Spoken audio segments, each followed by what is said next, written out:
Bom, então hoje, retomando, né, nós estamos no capítulo 5 da segunda parte do livro Há 2000 anos. E na semana passada, nesse capítulo, que se chama Nas Catacumbas da Fé e no Circo do Martírio, a gente viu a Lívia e a Ana indo, né, naquela reunião nas catacumbas, né, nas pregações cristãs que aconteciam no início, né, dessa fase cristã, que era as escondidas sempre. E mostra um local grande, né, um ambiente com 200 cristãos ali recebendo um peregrino que vinha de Antioquia, um cristão que vinha trazer notícias não muito boas, mas ao mesmo tempo não muito boas do ponto de vista material, mas com o amparo de Jesus, mostrando que eles iriam passar por provações muito grandes, testemunhos de fé. E no final da nossa leitura, chegam os soldados, invadem as catacumbas de surpresa ali. Eles não oferecem resistência, alguns até tentam oferecer certa resistência, mas por uma orientação, por uma condução do João de Cleófas, que era esse cristão que veio pregar ali, eles se entregam, mostrando que, na verdade, eles não iriam negar a fé deles, não iriam usar de violência contra o que estava acontecendo, e eles são conduzidos para o circo, o grande circo romano daquela época. São colocados ali numa construção nas dependências ali vizinhas ao circo, e aí nós vamos seguir a partir daí. Os míseros prisioneiros daquela caçada humana foram atirados a uma larga dependência dos cárceres nas primeiras horas da madrugada. Os soldados os despojaram um a um dos objetos de valor ou das pequenas importâncias em dinheiro que traziam consigo. As próprias senhoras não escaparam ao esbulho humilhante, sendo roubadas nas suas joias mais preciosas. Apenas Lívia, pelo respeito que inspiravam suas vestes, foi poupada ao exame infamante. Então, o fato da Lívia estar sendo trajada, né, como uma patrícia, né, da alta nobreza romana ali, inibiu os soldados de fazer o que fizeram com os outros, que tiraram todos os pertences de valor deles, mas a Lívia, eles tiveram um respeito com relação a isso. Num gabinete privado, Cláudio Varros dava ciência ao seu superior, Cornélio Rufus, do êxito da diligência que lhe fora cometida aquela noite. Sim, exclamava Cornélio satisfeito. Pelo que vejo, a festa de amanhã correrá a inteiro contento do imperador. Então eu fico imaginando, né, com o que está sendo descrito. Eles caçavam pessoas que, na verdade, na maioria antes eram escravos, para fazer esses espetáculos que atraíam o público. Mas a partir do momento que o cristianismo passou a ser um problema, eles então incluíram os cristãos, mas isso não era aceito por todos.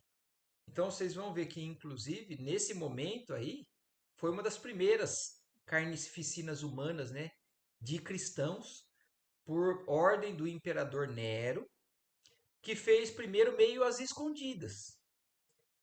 Já não era rotina. Isso ainda estava sendo começando a ser instituído na época, né?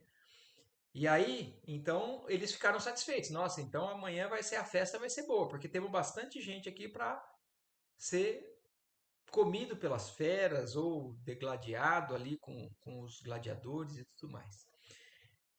E olha como ele fala aqui, ó. Essa primeira caçada de cristãos era essencial ao glorioso feito das grandes homenagens aos senadores.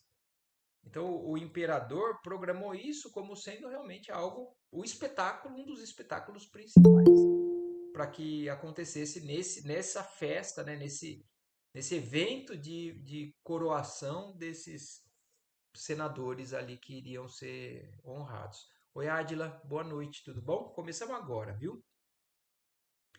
E aí, então, ele falando sobre isso, que estavam satisfeitos com o que ia acontecer, ele fala: mas escuta, continuava ele mais discretamente, referindo-se a Lívia.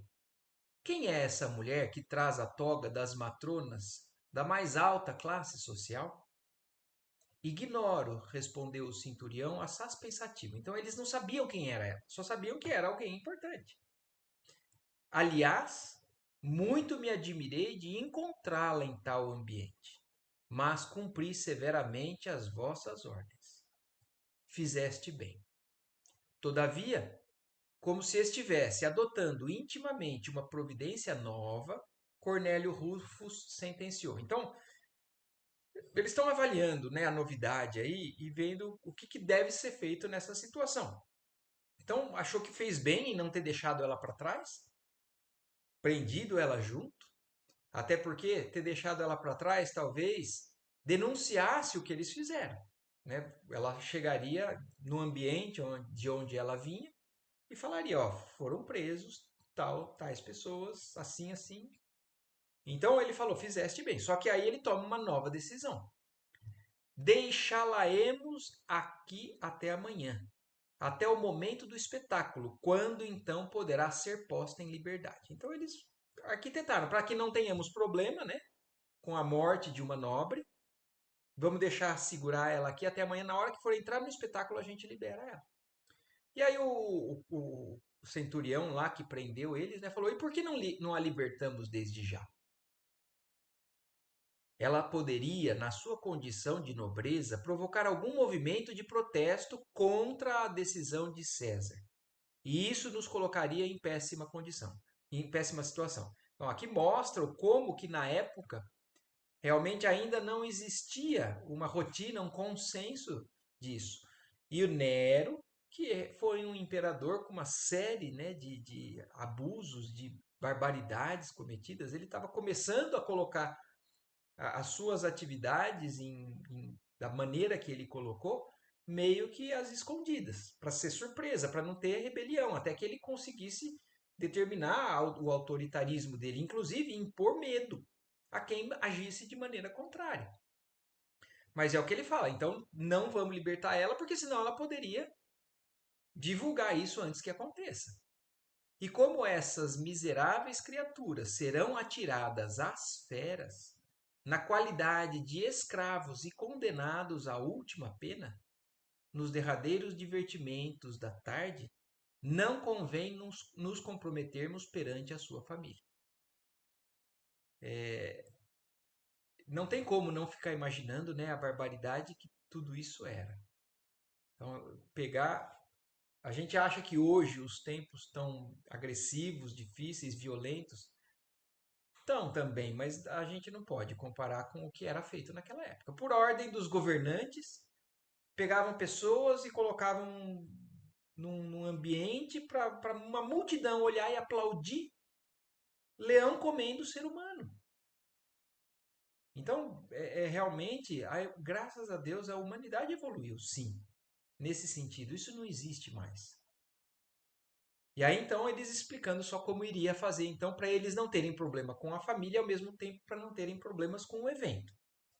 Retendo-a aqui, satisfazemos os caprichos de Nero e soltando-a em seguida, não nos incompatibilizaremos com os que gozam dos favores da situação.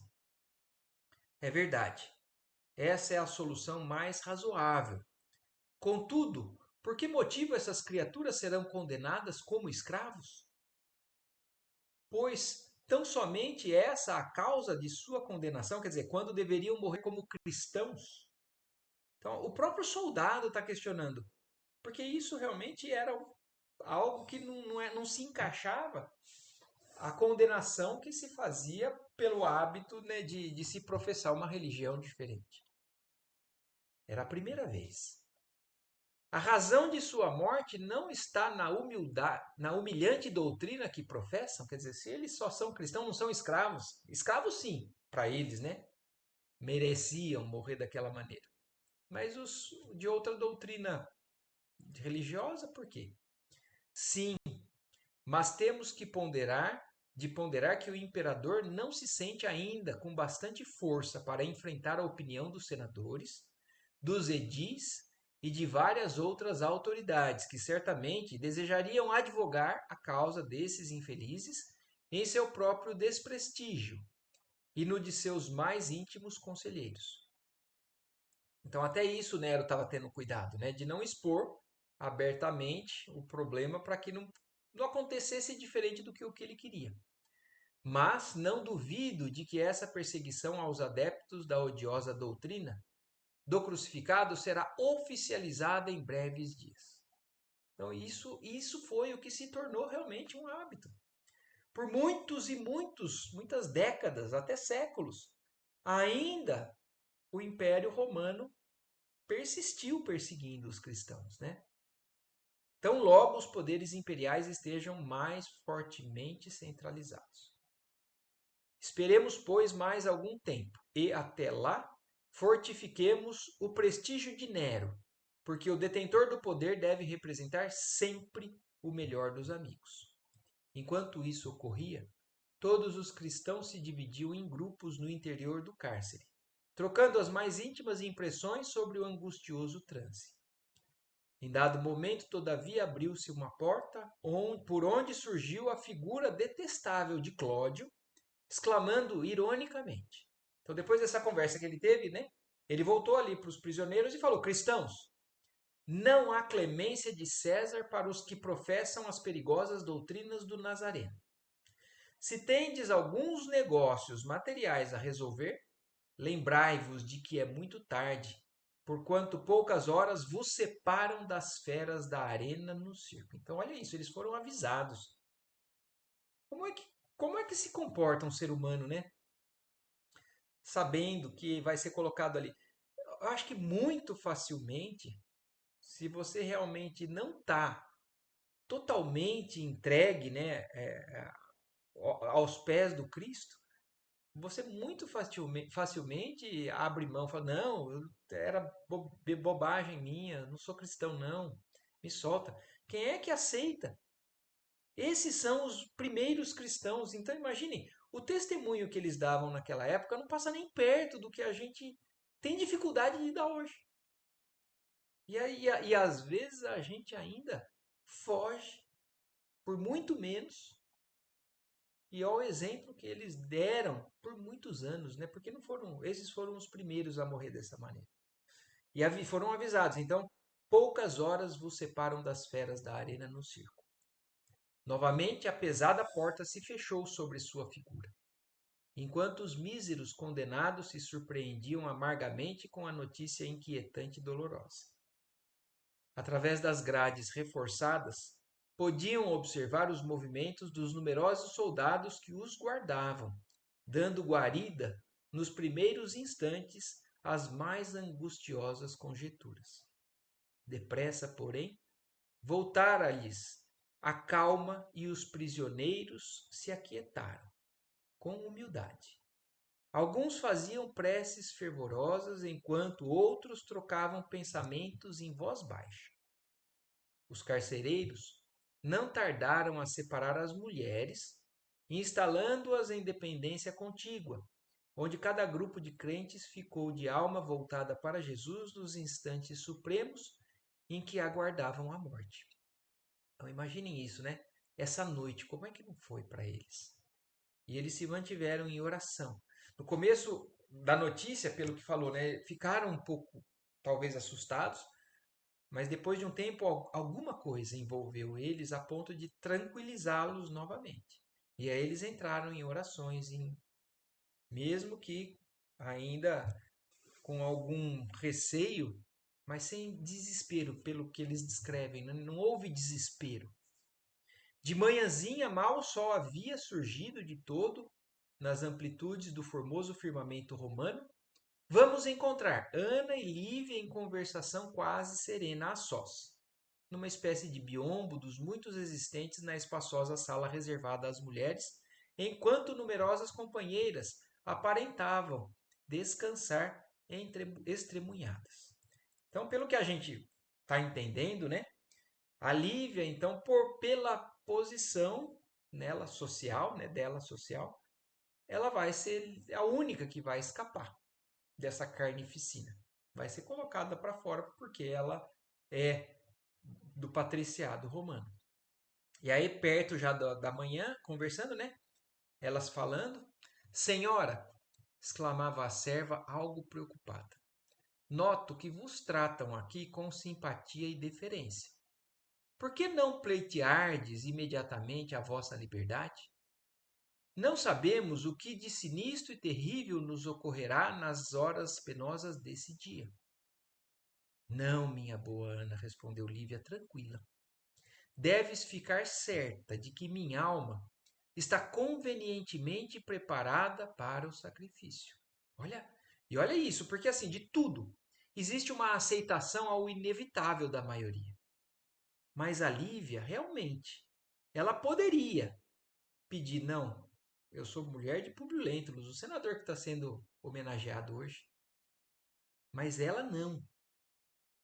Ela está pronta, ela fala. Fala tranquila. E ainda que me não sentisse conformada, não deverias apresentar-me semelhante ao vitre. Porque Jesus, sendo embora o mestre de todos os mestres e o Senhor do reino dos céus, não pleiteou sua liberdade junto aos algozes que o atormentavam e oprimiam. Então, olha o exemplo que ela pega. Ela fala assim, mesmo que eu me sentisse assim com dúvida ou angustiado, Jesus nos mostrou exatamente com o exemplo dele. Ele também foi pego, preso injustamente. E ele não pediu a sua liberdade. Então, se ele que é o nosso mestre deu o exemplo de assim proceder, por que eu vou fazer diferente? Isso é verdade, Senhora. Mas acredito que Jesus saberia compreender o vosso gesto, porque tendes ainda um esposo e uma filha. Acentuou a velha empregada, como a lhe recordar as obrigações humanas. E aí a Lívia fala: um esposo, retrucou a nobre matrona com heróica serenidade. Sim, agradeço a Deus a paz que me concedeu, permitindo que Públio me demonstrasse a sua contrição nesses últimos dias. Quer dizer, ela é grata porque Deus realmente mostrou que o esposo está se sensibilizando, está se modificando. Para mim, só essa tranquilidade era essencial e necessária, porque o esposo, na feição humana, eu o perdi há longos 25 anos.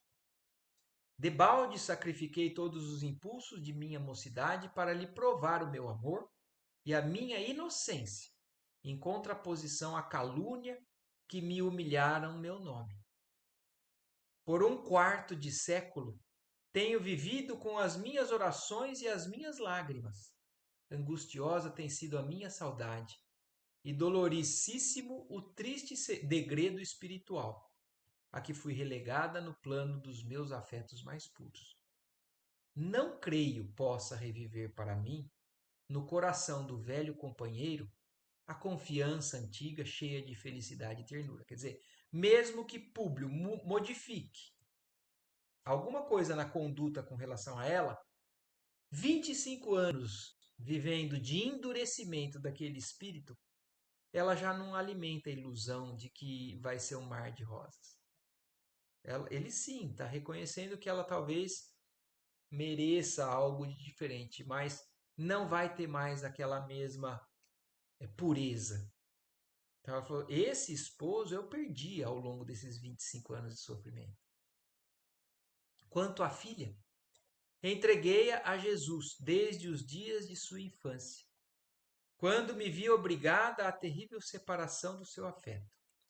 Afastada de sua alma por imposição de Públio, tive de sufocar os mais doces entusiasmos do coração materno. Sabe o Senhor de minhas ansiosas angústias, nas noites silenciosas e tristes em que lhe confiava meus amargurosos padecimentos. Além disso, Flávia tem hoje um marido que procurou isolá-la ainda mais do meu pobre espírito, receoso da minha fé, qualificada por todos de demência. E depois de ligeira pausa, na sua confidência dolorosa, acentuou com serena tristeza. Para mim, não pode haver o reflorescimento das esperanças aqui na terra. Só aspiro agora a morrer em paz confortadora com a minha consciência. Mas, senhora, retornou a criada com veemência, hoje é o dia da maior vitória do vosso esposo. Então, lembrando o momento, né, desse coroar, né, da vida pública dele, né, como senador. Não me esqueci dessa circunstância. Faz, porém, 25 anos que Públio segue rumo oposto ao meu caminho. E não será demais que. Olha isso, ela falando. Eu entendo, mas olha como realmente a Lívia já tem uma clareza, né? Nós estamos andando em sentidos opostos. O Públio está indo para a conquista do triunfo material, do triunfo dos outros, do Senado, da posição. E ele, então, hoje vai ser coroado nisso. Então, olha isso, ó. Há 25 anos que Públio segue rumo oposto ao meu caminho e não será demais que, buscando ele hoje a suprema recompensa do mundo, como triunfo final dos seus desejos, busque eu também não a vitória do céu, que não mereci, mas a possibilidade de mostrar ao Senhor a sinceridade da minha fé, ansiosa pelas bênçãos lucificantes da sua infinita misericórdia. É de uma sobriedade, né, o que ela pensa, né? Ela tem muito claro que é exatamente o que Jesus falou, né? O que nós estamos atrás, né? Da glória dos homens ou da glória de Deus? E para ela ficou muito claro que o público está no caminho oposto. Para ele, o coroar é isso, é a glória dos homens, do mundo. E ela, Lívia, ela vai querer demonstrar o quanto ela é fiel a Jesus. Para ela, nesse momento, isso é o mais importante. E por isso ela se entrega serena. Depois, minha querida Ana, é muito grato ao coração sonhar com o reino santificado e misericordioso. Vermos de novo as mãos suaves do Messias abençoando-nos o espírito com os seus gestos amplos de caridade e de ternura. Lívia tinha um clarão divino nos olhos, que se molhavam em lágrimas espontâneas, como se houvesse caído sobre o coração, sobre o seu coração, o orvalho do paraíso. A gente não consegue, talvez, imaginar a grandiosidade da alma dessa Lívia, né? Olha o momento, como ela fala, o envolvimento espiritual que ela está. Via-se claramente que suas ideias não estavam na terra, mas sim flutuando num mundo de radiosidades suavíssimas, cheio de recordações carinhosas do passado e saturado de ternas esperanças no amor de Jesus Cristo. Sim, continuava falando, como se fora tão somente para sua própria alma na intimidade do coração. Ultimamente, muito me tenho lembrado do Divino Mestre e de suas palavras inesquecíveis. Naquela tarde inovidável de suas pregações, ainda era crepúsculo e o céu estava recamado de estrelas, como se as luzes do firmamento desejassem também ouvi-lo. As ondas do Tiberíade, que se apresentavam frequentemente tão rumorosas ao fustigo do vento, vinham silenciosas, desfazer-se num leque de espumas de encontro às barcas da praia, numa doce expressão de respeito, quando se faziam ouvir na paisagem os seus divinos ensinamentos. Tudo se aquietava de manso, era de ver-se o sorriso carinhoso das criancinhas, a claridade eterna dos seus olhos de pastor nos homens e na natureza. Então ela estava falando baixinho para si mesma, falando para Ana, mas ao mesmo tempo falando para si mesma, um pensamento alto das lembranças de quando ela presenciou o Jesus ali, né, pregando naquele momento, naqueles locais que ela ia. Nos meus anseios, minha boa Ana, desejava adotar aqueles pertizes, maltrapilhos e famintos que surgiam nas assembleias populares de Cafarnaum. Mas meu propósito materno de amparar aquelas mulheres desprezadas e aquelas crianças andrajosas que viviam ao desamparo não podia realizar-se neste mundo. Todavia, suponho que hei de realizar os ideais de minha alma se Jesus me acolher nas claridades do seu reino. A velha serva chorava emocionada ouvindo estas expansões carinhosas e comovedoras. Depois de longa pausa, continuou como se desejasse bem aproveitar as derradeiras horas. Ana, disse com enérgica tranquilidade, ambas fomos chamadas ao testemunho sagrado da fé, nas horas que passam e que devem ser gloriosas para o nosso espírito. Perdoa-me, querida, se algum dia te ofendi o coração com alguma palavra menos digna. Antes que Simeão te entregasse a minha guarda, porque vocês lembram, né? A Ana era sobrinha de Simeão e que naquele momento em que Simeão morre, antes de morrer, ele pede a Lívia para que cuidasse dela, né? Mas antes, ela fala agora para Ana, antes que seu tio me entregasse a guarda, já eu te amava ternamente, como se foras minha irmã ou minha própria filha. A serva chorava, constrangida, quando Lívia carinhosa continuava. Agora, querida, tenho um derradeiro pedido a fazer-te. Dizei, senhora, sussurrou a serva, com os olhos rasos de lágrimas. Antes de tudo, sou vossa escrava. Ana, se é verdade que temos que testemunhar ainda hoje a nossa fé, eu desejava comparecer ao sacrifício como aquelas criaturas desamparadas, que ouviam as consolações divinas junto do Tiberíade. Se puderes atender-me, troca hoje comigo a toga da senhora pela túnica da serva. Olha o que ela está pedindo. A única coisa que iria salvar ela nesse momento seria a vestimenta dela. E nesse momento de envolvimento sublime dela, ela falou: eu quero morrer como uma serva. Então troca de roupa comigo.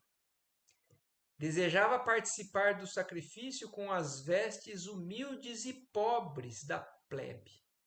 Não porque me sinto humilhada perante as pessoas da minha condição, no momento ditoso do testemunho, mas porque, arrancando para sempre os derradeiros preconceitos do meu nascimento, daria à minha consciência cristã o conforto do último ato de humildade. Eu que nasci entre as púrpuras da nobreza, desejava buscar o reino de Jesus com as vestiduras singelas, dos que passam pelo mundo no torvelinho doloroso das provações e dos trabalhos. Senhora, obtemperou a serva hesitante, não vaciles, se queres proporcionar-me a satisfação derradeira. Ana não pôde recusar.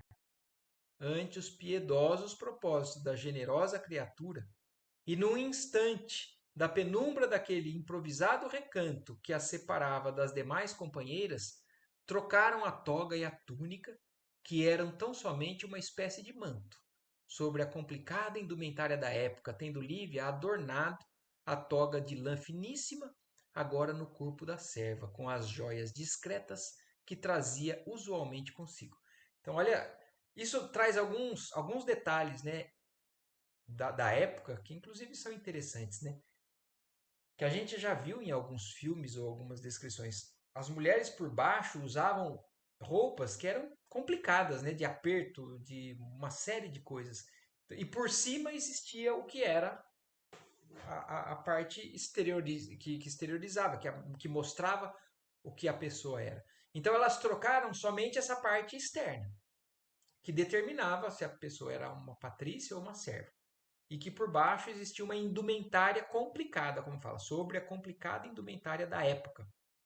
E aí trocaram inclusive as joias, para que a Ana tivesse tudo, e ela não tivesse nada.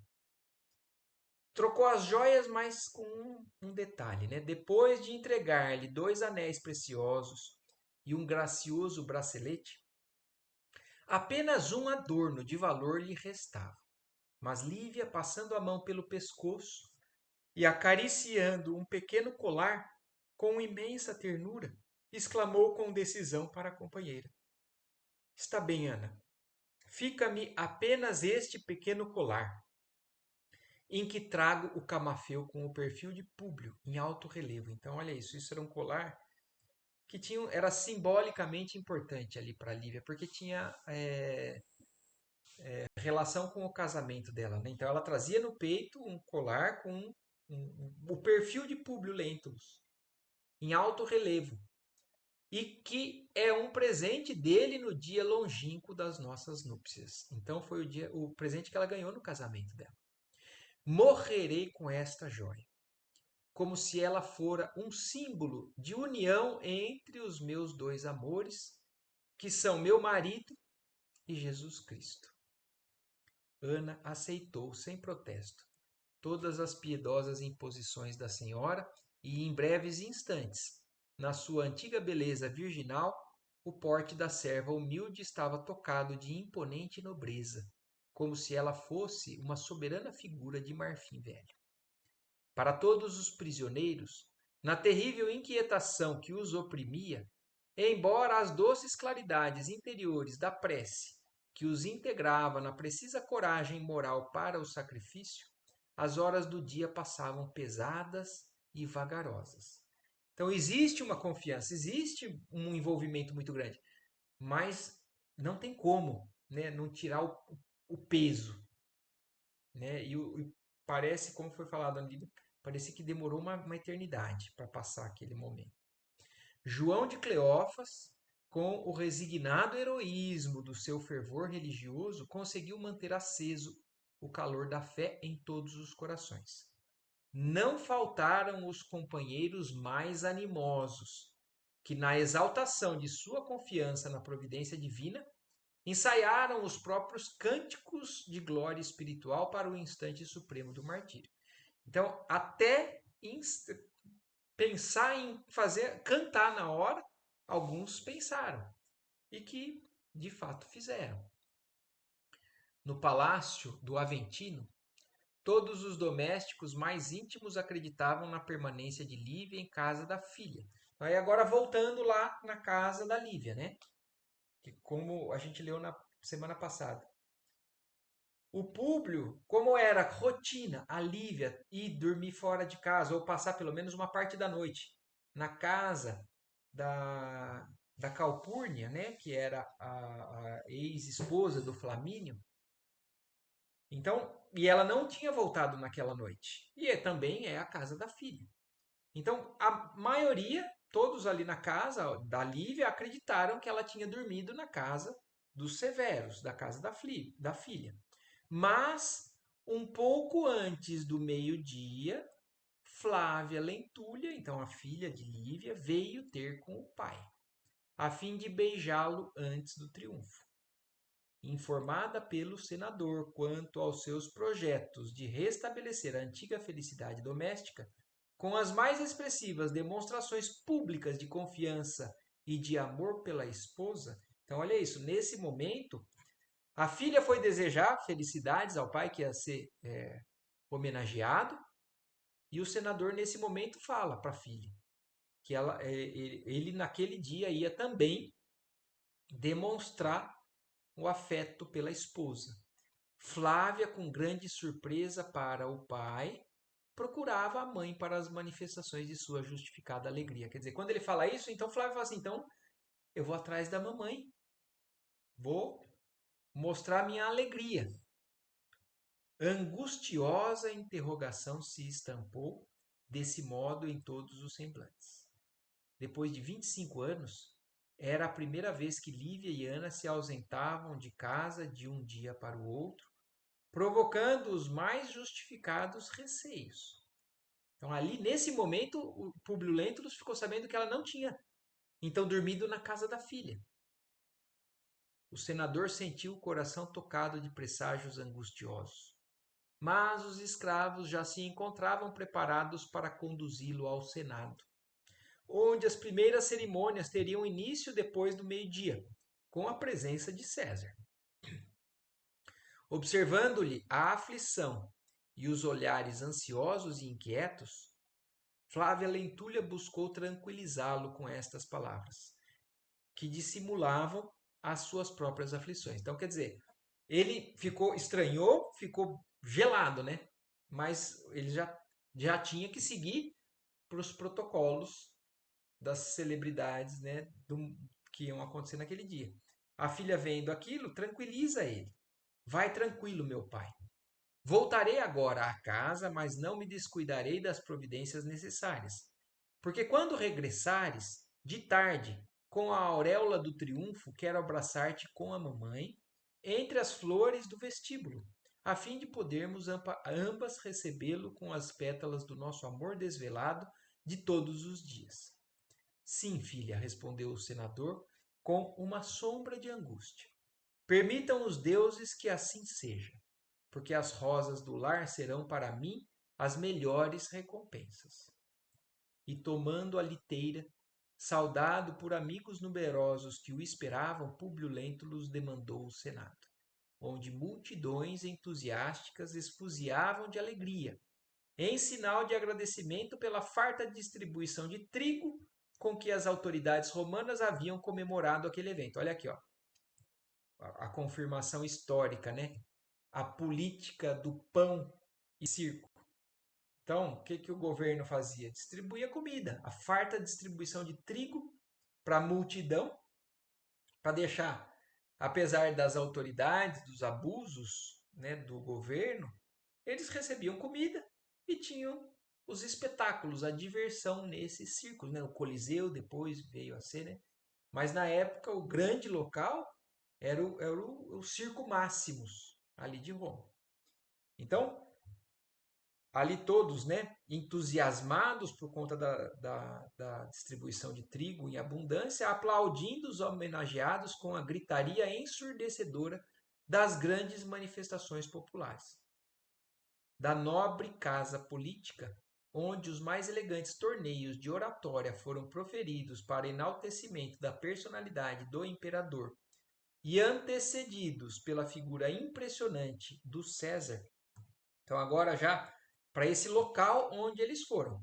Públio foi levado para essa casa política, não é para o circo inicialmente. Lá então foram os discursos, né, com a presença do César, que nunca desdenhou o fausto retumbante dos grandes espetáculos.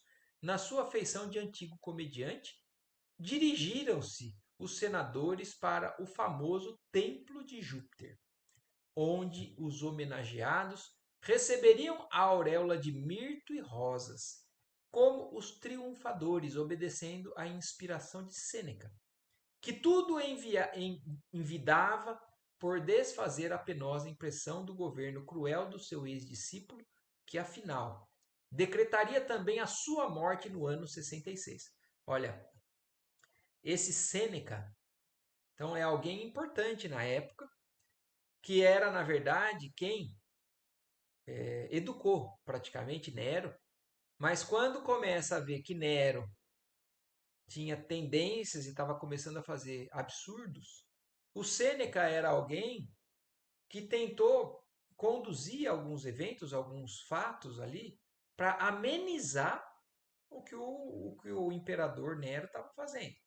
Mas nem o Sêneca escapou. A gente viu também, isso foi lido lá no capítulo anterior. O Sêneca, que era esse, que foi o mentor, né, de Nero, no ano de 66, um pouquinho depois disso que está acontecendo, também é decretada a morte por parte do imperador para com o Sêneca. Mas no momento era ele que estava arquitetando algumas solenidades, algumas coisas, para poder agradar aos outros, às outras autoridades da época. No templo de Júpiter, o grande artista era Domício Nero.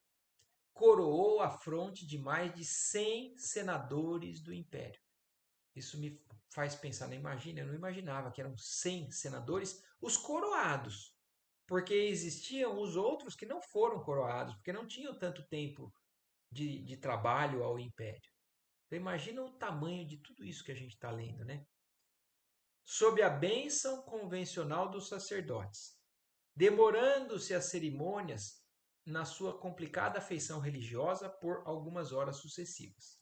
Somente depois das 15 horas, então olha isso, falou que logo depois do meio-dia começariam essas. Então foram 3 horas praticamente aí. Mas aí depois, então das 15 horas, saía do templo em direção ao circo máximo. O grosso e desmesurado cortejo.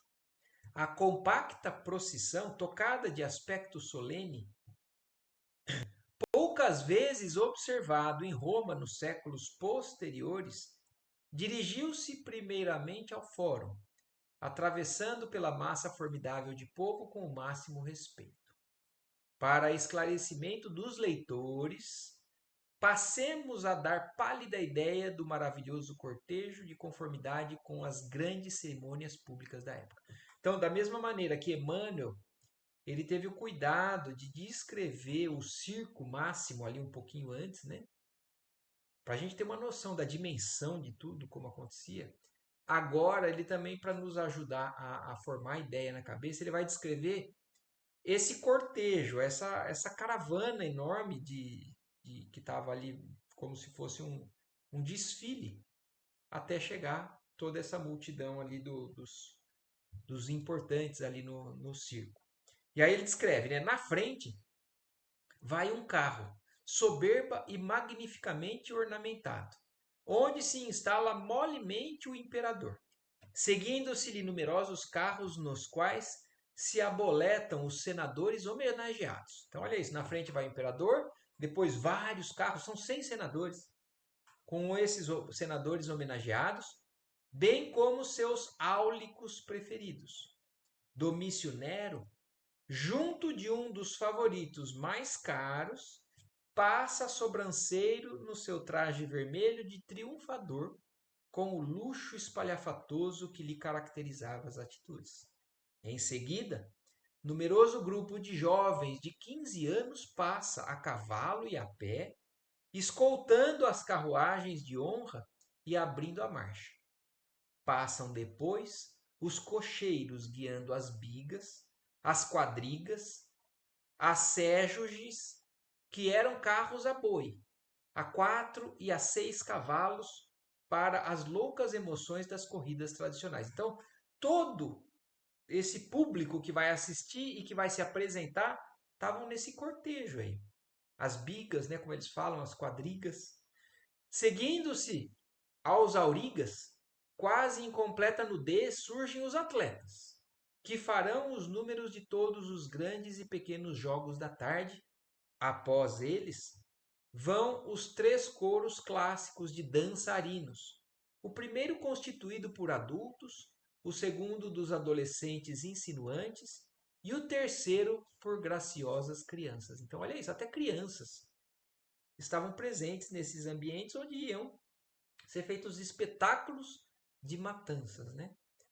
Todos ostentando a túnica escarlate apertada com uma cinta de cobre, espada ao lado e lança na mão, salientando-se o capacete de bronze enfeitado de penachos e cocares, que lhes completam a indumentária extravagante. Esses bailarinos passam seguidos pelos músicos, exibindo movimentos rítmicos e executando bailados guerreiros ao som de harpas de marfim, flautas curtas e numerosos alaúdes. Depois dos músicos, então olha ainda, qual bando de sinistros histriões, surgem os sátiros e os silenos. Então, sátiros, né, são figuras mitológicas, né, da época ali, né, da Grécia e tudo mais.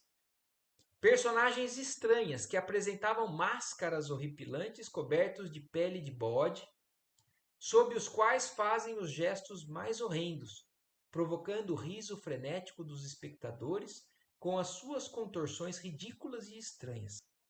Sucedem-se novos grupos musicais que se fazem acompanhar de vários ministros secundários do culto de Júpiter e outros deuses, levando nas mãos grandes recipientes à guisa de turíbulos de ouro e de prata, de onde espiralam inebriantes nuvens de incenso. Seguindo os ministros, com adornos de ouro e pedras preciosas, passam as estátuas das numerosas divindades arrancadas por um momento dos seus templos suntuosos e sossegados. Cada estátua, na sua expressão simbólica, faz-se acompanhar de seus devotos ou dos seus variados colégios sacerdotais.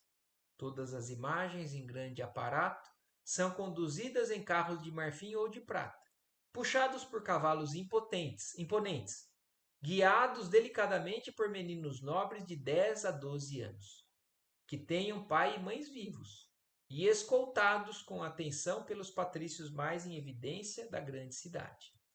Era tudo um deslumbramento de coroas de ouro, púrpuras, luxuosos tecidos do Oriente, metais brilhantes, cintilações de pedras preciosas. Então dá para a gente ter uma noção da grandiosidade e da suntuosidade do que acontecia, né? Fecha o cortejo a última legião de sacerdotes e ministros do culto, seguindo-se-lhes a massa interminável do povo anônimo e desconhecido. A formidável procissão penetra o grande circo com grande recolhimento sob a observância as mais elevadas solenidades. O silêncio é apenas cortado pelas aclamações parciais dos diferentes grupos de cidadãos, onde passa a estátua da divindade, que lhes protege as atividades e a profissão na vida comum. Depois de um volteio solene pelo interior do circo, então olha isso, todo o trajeto feito na rua, a hora que eles entram no estádio, lá no circo, eles fazem uma volta, como uma entrada de uma Olimpíada. Né? Entra aquele multidão, faz uma volta completa e depois se posiciona no centro. Mas no caso deles, não. Eles vão para os locais onde eles vão assistir o espetáculo. Então, ó, depois de um volteio solene pelo interior do circo, as silenciosas figuras de marfim são depostas na edícula junto aos cárceres, sob os fulgores radiosos do pavilhão do imperador e onde se fazem as preces e os sacrifícios de nobres e plebeus, enquanto César e seus áulicos, em companhia dos políticos homenageados naquela tarde, fazem numerosas e extraordinárias libações.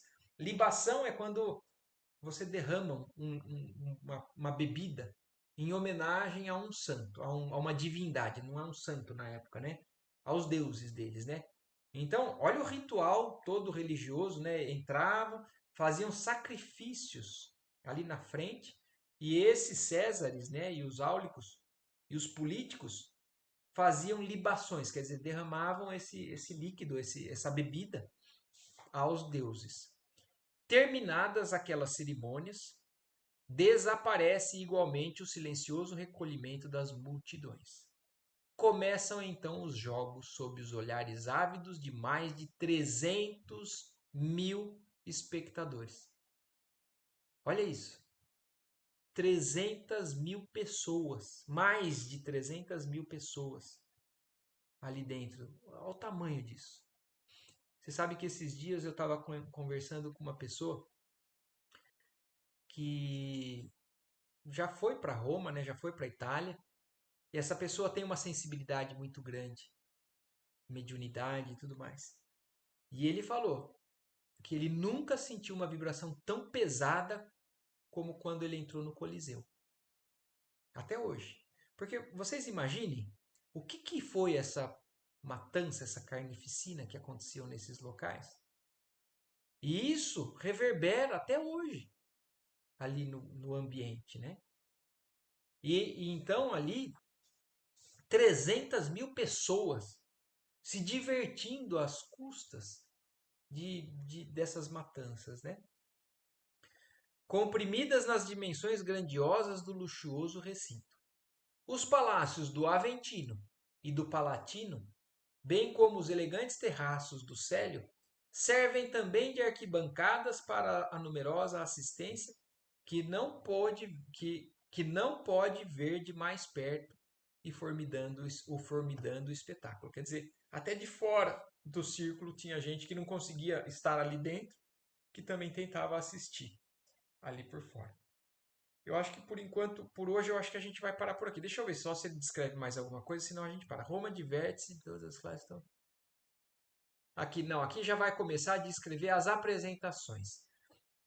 Então, eles chegaram, descreveu o ambiente, e na semana que vem nós vamos começar a descrição do espetáculo em si, do evento em si, certo? Mas foi muita descrição, é muita coisa, mas deu para a gente já ter uma noção, né, do que nos espera na semana que vem, no próximo domingo. Mas que nem você falou essa pessoa falou do peso lá, né? De chegar.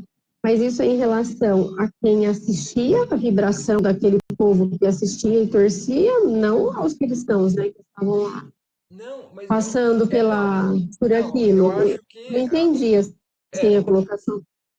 o que a gente tem que lembrar é que os cristãos eram um dos espetáculos que aconteciam no local. Porque antes o que tinha era morte de gladiador com gladiador, era morte de escravo. Então, os cristãos eram os que conseguiam passar por lá de maneira mais elevada, porque o resto era só vibração pesada mesmo, né? Por parte da multidão que se divertia com isso e por parte dos sofredores e atormentados e que provavelmente muitos ficaram ali ainda por séculos espiritualmente, porque foram mortos ali e continuaram revoltados ali. Então, o que ele diz é com relação a isso, a um peso, uma energia negativa, porque os circos não eram só para matar cristão, eles eram usados também para isso. Mas era por conta dos espetáculos de todos os tipos, né? De caçadas humanas, de. Certo, gente? Certinho. Algo a mais para comentar ou perguntar? Então, semana que vem. Não, haja coração para semana que vem, né? Haja coração, Adila. Meu Deus. Exato. Sem Semana nenhuma que vem, dúvida, então, né? estaremos aqui. Tá Certo? ótimo. Muito obrigada mais uma vez. Agradecemos mais uma vez a Deus aí pela oportunidade da gente estar junto aqui. Boa noite, boa semana para todos. Boa noite. Boa semana. Tchau, Tchau, tchau. gente. Boa noite.